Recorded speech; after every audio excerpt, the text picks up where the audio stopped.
Selamat pagi, selamat siang, dan selamat malam semuanya. Perkenalkan, nama saya Vanessa Alexandra dengan NIM 223114204. Saya merupakan mahasiswa dari Pendidikan Musik Unimed. Pada video kali ini, saya akan menjelaskan mengenai periodisasi dan karakteristik musikal pada paduan suara pada zaman folklore. Paduan suara atau sering disingkat padus atau kor dalam bahasa Belanda atau kor merupakan istilah yang merujuk kepada ansambel musik yang terdiri atas penyanyi-penyanyi maupun musik yang dibawakan oleh ansambel tersebut. Dalam pengertian ini, paduan suara juga mencakup kelompok vokal atau vokal group yang dimana walaupun kadang kedua istilah ini saling dibedakan. Periodisasi paduan suara yaitu 1. Yunani kuno. Pada zaman ini, paduan suara melantunkan nyanyian secara unisono, yaitu semua suara menyanyikan melodi yang sama secara bersamaan. Kedua, abad pertengahan. Pada abad pertengahan, tradisi paduan suara semakin berkembang di Eropa. Musik polifoni di mana beberapa suara menyanyikan melodi berbeda secara bersamaan. Ketiga, era Renaissance atau Barok. Era Renaissance dan Barok menjadi masa keemasan bagi musik paduan suara. Pada masa ini, paduan suara tidak hanya ditampilkan di gereja, tetapi juga di istana-istana dan gedung-gedung konser. Keempat, paduan suara di era modern. Di era modern, paduan suara semakin beragam jenisnya, mulai dari paduan suara klasik, paduan suara pop, hingga paduan suara jazz. Teknik vokal dan aransemen musik paduan suara juga semakin berkembang, menghasilkan karya-karya yang semakin kompleks dan indah. Beralih ke kelompok paduan suara. Kelompok paduan suara dapat dikategorikan berdasarkan jenis suara yang terdapat di dalam paduan suara, seperti 1. Paduan suara campuran, yaitu dengan suara wanita dan suara pria yang biasanya terdiri atas suara sopran, alto, tenor, dan bass, atau sering disingkat sebagai SATB.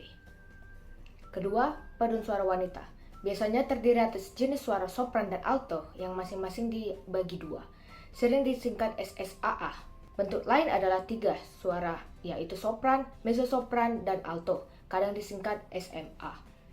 Ketiga, paduan suara pria, biasanya terdiri atas 2 bagian tenor, bariton dan bass yang sering disingkat TTBB.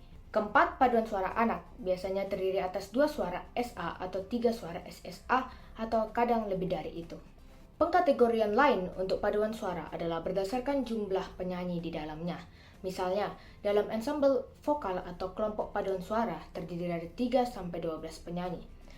Kemudian paduan suara kecil atau paduan suara kamar yaitu terdiri dari 12-28 penyanyi. Dan paduan suara besar lebih dari 28 penyanyi. Istilah folklore dalam bahasa Inggris untuk menggambarkan musik dan tarian rakyat tradisional. Masuk ke dalam kosakata banyak negara Eropa kontinental yang masing-masing memiliki kolektor dan penggiat kebangkitan lagu rakyat. Asal-usul paduan suara ditemukan dalam musik tradisional. Ini karena bernyanyi secara berkelompok menjadi budaya yang sudah dikenal luas. Di Yunani kuno, paduan suara dikenal dengan aktivitas bernyanyi dalam satu bagian secara serempak. Sementara itu, bernyanyi dengan bagian-bagian dengan menggunakan harmonisasi dikenal dalam musik paduan suara Eropa kontemporer. Dari sudut pandang sejarah, musik rakyat folklore mempunyai ciri-ciri atau karakter sebagai berikut. Yang pertama, yaitu hal ini ditularkan melalui tradisi lisan. Sebelum abad ke-20, orang-orang biasanya buta huruf, mereka memperoleh lagu dengan menghafalkannya. Kedua, musik sering dikaitkan dengan budaya nasional. Musik rakyat khususnya menonjol dalam masyarakat imigran. Mereka mempelajari lagu dan tarian berasal dari negara asal kakek nenek mereka. Ketiga, perayaan ini memperingati peristiwa bersejarah dan pribadi. Pada hari-hari tertentu dalam setahun, termasuk hari libur seperti Natal, Paskah, dan May Day, lagu-lagu tertentu merayakan siklus tahunan tersebut.